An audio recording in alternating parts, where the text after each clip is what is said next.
hot wiring. You know, if somebody trying to hot wire your car and you remote disconnected your switch, that would be hard for that person to start your car by hot wiring. So you can see there are several advantages with this switch. So that's why I purchased this switch here for that purpose. Hello guys, welcome back to my channel. This is Bagwindi DIY Auto, and today I'm going to install a remote battery disconnect switch on my vehicle. Now this is the switch right here. I've seen the advertisement on Amazon. I thought it's a great idea, you know, how to disconnect my battery, especially when I'm working in my engine area. I don't have to be physically disconnect the battery. I can use the remote and do the on and off connect and disconnect with this switch here. So I thought it's a great idea. I went and purchased it, and today I'm going to install it on my vehicle. Now there are several advantages and disadvantages about this switch here. The disadvantage is if you were to be driving down the road and you hit the off button while the engine is running, you can disconnect your battery and kill your engine. That's one of the disadvantages. And the other disadvantage is if the battery, you know, died and you need to start your vehicle and you don't have a second battery or backup battery, you would have to get into your engine and disconnect the remote switch and go back to the original stage. So that's the disadvantage. Now the good news is, the advantages is you can disconnect and connect your battery by just using the remote here. For instance, let's say you have a battery drain and you don't have time to take it to the shop to get it repaired, and over 24-hour period your battery drained. Now you can use your remote to disconnect your battery every night and reconnect it back whenever you're ready to start your vehicle up. That's one advantage. Second advantage would be if you got a fault code in your computer and you got it repaired and you need to reset your code, you can disconnect your battery through this remote here for 10 seconds and reconnect it back and start your engine to clear the code. That's the second advantages. And the third advantage would be hot wiring. You know, if somebody trying to hot wire your car and you remote disconnected your switch, that would be hard for that person to start your car by hot wiring. So you can see there are several advantages with this switch. Oh, this switch here came with 2 remotes. It comes with a battery terminal. It comes with 2 cables, jumper cables. It comes with a bracket. It comes with a battery post and a few hardwares, the wing nut and couple screws. Now the only tools you're going to need is a 1/2-inch wrench for the terminal end here and the 10mm wrench for these screws here for your switch. Okay, that's the only tools you're going to need. So let's get into it and go ahead and start installing this switch here on the vehicle. Okay guys, so the first process is to disconnect my negative terminal on my battery here by using my 10mm wrench and loosen up this terminal. Okay, all right, so the next step is to connect my new battery post here, and I'm going to connect it to the original terminal end just like that, up in there. And I'm going to tighten this new post here. Okay, the next step is connect my new terminal end to my negative post. Okay, then I connect my bracket.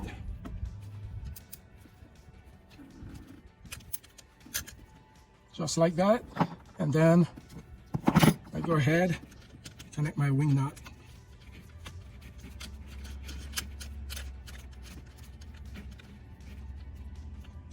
Okay, just like that.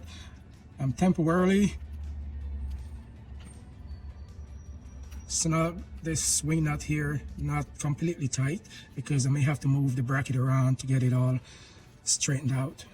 Then the next step is go ahead and install my switch. Now the question is, if you ask Bagwindi, how do I know what end to connect my cables incoming or outgoing on these posts? Now, so If you look on the schematic on the back here, number 30 is coming from the ground, which is the ground from the body.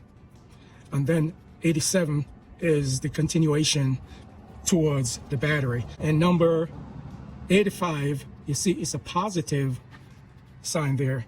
Now this is where the red wire is going to be connected to, from the positive terminal to this positive end here, which is 85. And 86 is the ground for the switch. So let's get into that. So here is number 30. If you can see right there, number 30, which is going to be the incoming line. This is going to be the incoming line here connect this terminal end here to the new post, and then it will go to this terminal here, which is number 30. Okay, number 87 is going to be the next end, which is going to be connected to this end right here, which is the outgoing, incoming, outgoing. And all this is going to be regulated by this switch right here, which is 85.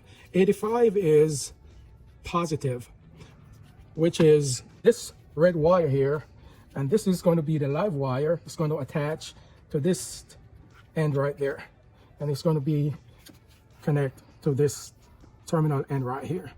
And this is how your remote is going to be operate, by this power here. Okay, so just stay with me here, guys, and I'll show you how to get it done. So now this bracket here is attached to your new terminal end right there. The next step is connect 87 to the outgoing post right here. So now I temporarily connect my nut to that, keep it stationary.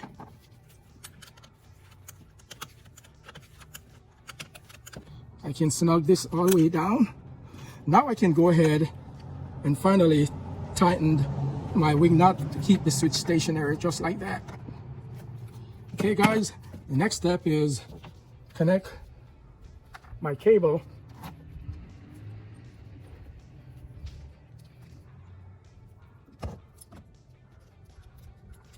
to the new post here.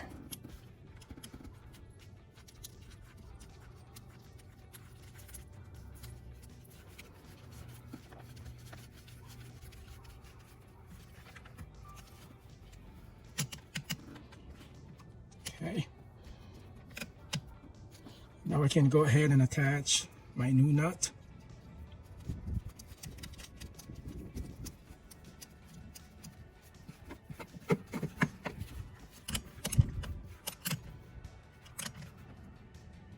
Okay, now guys, now this switch here is rated for the negative post only.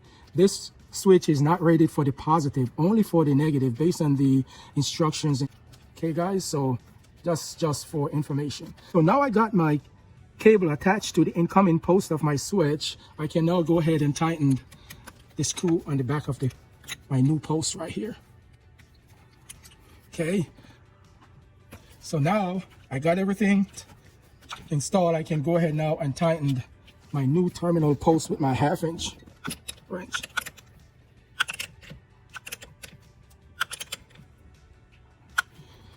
Okay, everything is steady. This is very sturdy because this is a negative post, and this is all negative connections here. The next step, guys, is to connect my power cable. Now I can go ahead and install my power cable from the positive side of my battery.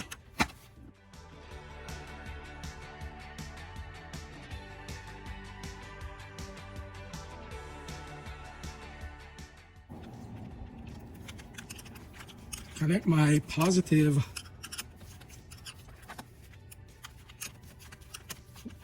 now. The power wire is secure on the positive terminal. I can now go ahead and connect it to the switch.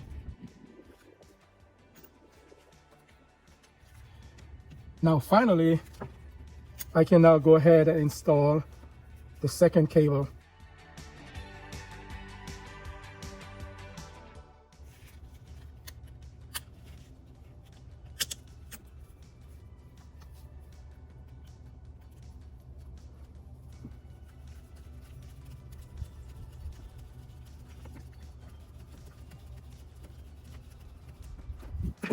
And then I go ahead and finally install my wing nuts here.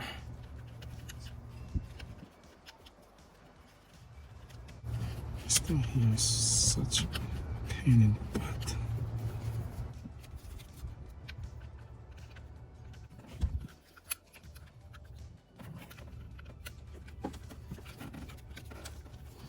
Okay, now I can go ahead and stabilize the switch here. Then I can go ahead and tighten the wing nut.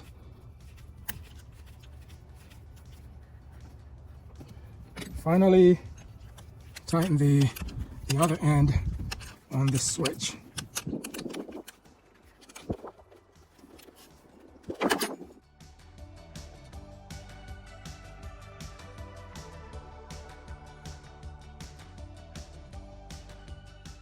Guys, so now I got the switch installed. I got the power wire here attached to the positive end of the battery, and that connects to the switch here. And this is how the remote is going to be regulated through this power wire here. Now, this is the original terminal end that came from the negative post. Now this becomes the secondary post. Now I attached the new post that came in the kit, and then one of the cable attached to the new post to the incoming line, which is number 30 of the switch. And then this power here connects, when you turn the remote on, connects the circuit continuity all the way to your battery post here. Here is a small bracket to attach the switch to stabilize it from bouncing around, and this second cable attached to the outgoing post to the negative post right here. So again, here's the incoming, the original cable, and here's the original end, and this is the new post that came into the kit, attached by this screw back here through this new cable. Then it goes to the switch, which is number 30, and then that crosses over off to regulate the remote to turn the switch on, and that completes the circuit through this cable here and to your battery post. Okay guys, and that's the final installation. Now this right here is stable. It's very stable here. It's not going to be bouncing around. Besides, this is only the negative cable system right here, so this is okay right here. So now I can double check, make sure my terminal end has been tight. I need to get a pliers to make sure it's snug tightly. Now I can use a pair of pliers and finally tighten this wing nut. That's snug, real tight there. Everything here is stabilized. This wire here is stabilized right here. I can go ahead and make sure that it's in, make sure it's routed very nicely.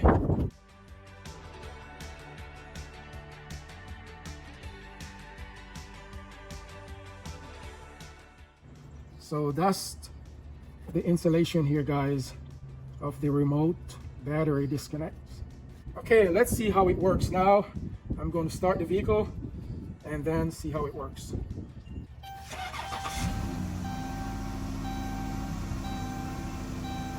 Okay, everything works. Now let me go ahead and see how this switch here works.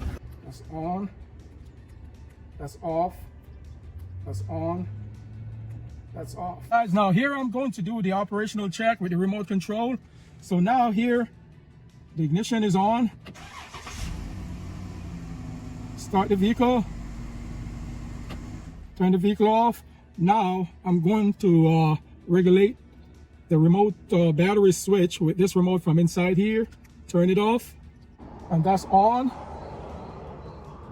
Okay guys, so that's the final installation of the remote battery disconnect switch.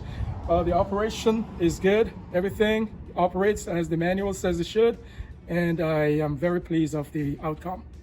Thanks again guys. Please like this video, share this video, and don't forget to like, share, and subscribe. Thank you again. Goodbye.